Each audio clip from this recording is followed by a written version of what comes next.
Sejam todos muito bem-vindos a mais um vídeo do canal Mercado e Trade. Eu sou o Guilherme e no vídeo de hoje eu vou ensinar para vocês 3 dicas básicas para a gente começar a fazer a análise gráfica.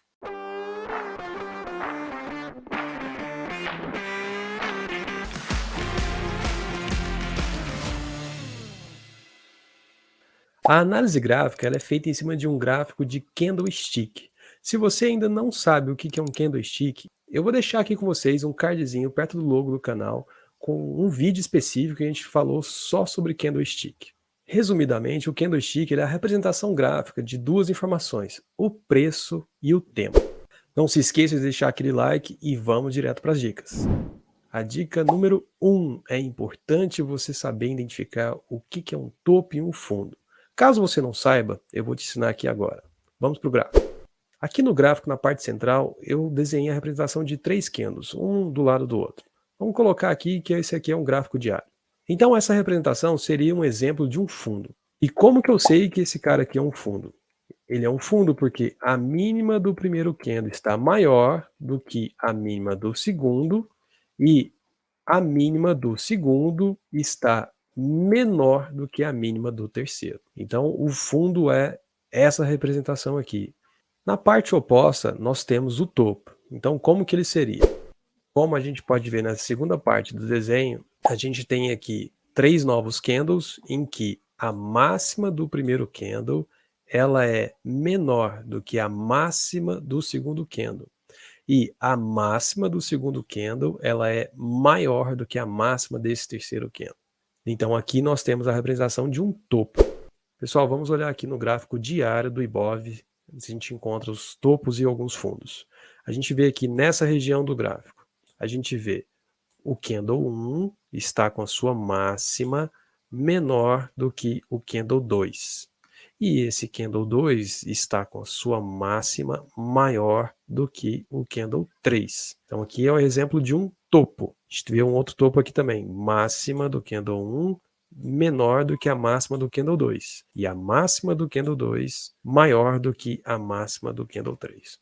A gente vê aqui também alguns fundos, por exemplo, a mínima do candle 1 está maior do que a mínima do candle 2 e a mínima do candle 2 está menor do que a mínima do candle 3. Vamos ver aqui um outro, a mínima do candle 1, nesse caso, está maior do que a mínima do candle 2 e o candle 2 também está com a sua mínima menor do que a do candle 3. Então aqui a gente vê topos e fundos. Eu acho interessante, pessoal, todas as vezes que vocês encontrarem topos e fundos, para quem está começando, vocês podem simplesmente colocar a setinha. Olha, aqui é um topo, topo, fundo, fundo, um topo aqui, um outro topo aqui, e vocês vão fazendo a análise do gráfico.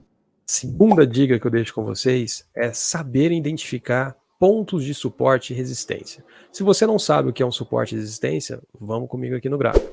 Uma dica bônus para traçar o suporte e resistência é você olhar uma perspectiva maior do gráfico. Então vamos tirar um pouco aqui o zoom, ou dar um de-zoom, e aí a gente consegue ver aqui, de acordo com a primeira dica, alguns topos. Aqui é um topo, outro topo aqui, um super topo aqui, mais um aqui. Vamos traçar aqui agora alguns fundos. Um fundo, outro fundo, aqui também, esse carinha aqui, mais esse carinha aqui e esse daqui. Então agora que a gente vê essa quantidade de setas aqui no gráfico, e se a gente coloca ela na parte superior, a gente tem aqui uma resistência. Resistência no seguinte sentido, o preço bateu aqui e ele teve uma resistência de passar esse carinha aqui.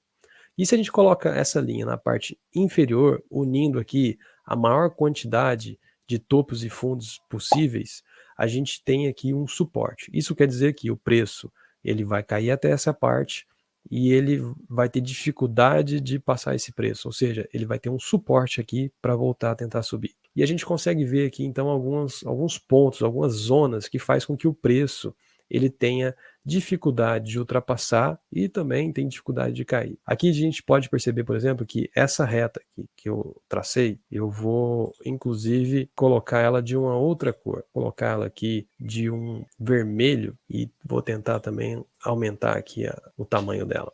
A gente vê aqui, pessoal, que olha só, essa reta que eu tracei teve 2 fundos fortes aqui, quase um terceiro que chegou bem próximo, teve um topo aqui também, olha, um outro fundo, quase um topo aqui. Então a gente vê que aqui é um preço, 100 mil pontos, ainda um número praticamente redondo ali, que faz com que o preço tenha dificuldade de ultrapassar, seja para o suporte e resistência. Uma outra dica bônus junto com essa, é essa questão dos preços redondos.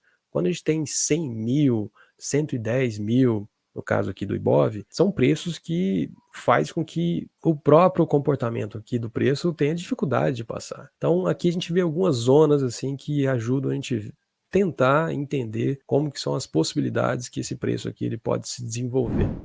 A terceira dica que eu deixo com vocês aqui é saber identificar a tendência do gráfico. Se você não sabe o que é uma tendência, vamos identificar aqui no gráfico agora.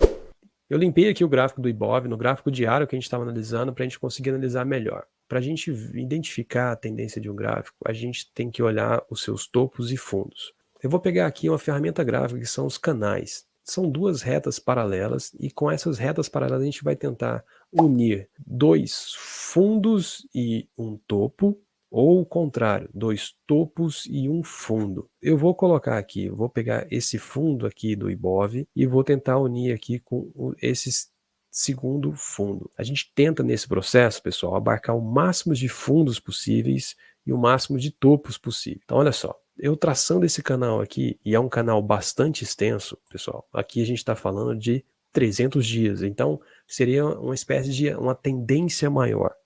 Nesse caso aqui, nesses 300 dias, a gente pode ver que o preço ele se comportou bem dentro desse canal. Ora, tocando no topo desse canal, por mais que teve um falso rompimento aqui na parte superior, ele voltou para a parte interna, tocou no seu fundo, foi novamente para o topo e assim por diante. Até que chegou aqui, e aqui, quando ele teve já 3 fechamentos abaixo desse canal, dessa linha inferior, então aqui a gente já consegue ver um rompimento verdadeiro. E aqui em diante, se eu vou tirar o zoom novamente, para a gente dar uma olhadinha, aqui a gente vê que a tendência foi completamente diferente. Então vamos fazer aqui o contrário. Para fazer esse canal aqui, o que eu fiz? Eu tracei de 2 fundos e um topo. Então aqui eu vou fazer o inverso. Eu vou pegar a minha ferramenta do canal e eu vou tentar aqui unir 2 topos com um fundo. Ó, a gente vê aqui o comportamento do preço, aproximando um pouquinho mais, ele teve 1, 2, mais um falso rompimento, 4, 5 toques na parte superior e 1, 2, 3, 4, 5, 6. Vamos colocar 6 aqui. Então a gente vê que ele respeita geralmente esse canal aqui, ó, deu 100 dias aqui de baixo. E aqui novamente ele fez um rompimento, teve 3 fechamentos acima, então aqui a gente vê que ele mudou a tendência. Então, pessoal, assim a gente consegue ver tendências, tá? E essa tendência pode ser de longo prazo, médio e de curto prazo. Eu falo isso porque se você se aproximar muito do preço, você vai conseguir tentar ver outras tendências aqui. Mas aí é uma tendência de curto prazo e ela pode ser mais errática. Bom, pessoal, essas foram as 3 dicas que eu tinha para deixar com vocês. Espero que vocês tenham gostado. Não se esqueçam de deixar o like, que nos ajuda bastante. Compartilhe o vídeo com quem vocês acham que pode se interessar pelo conteúdo e até a próxima.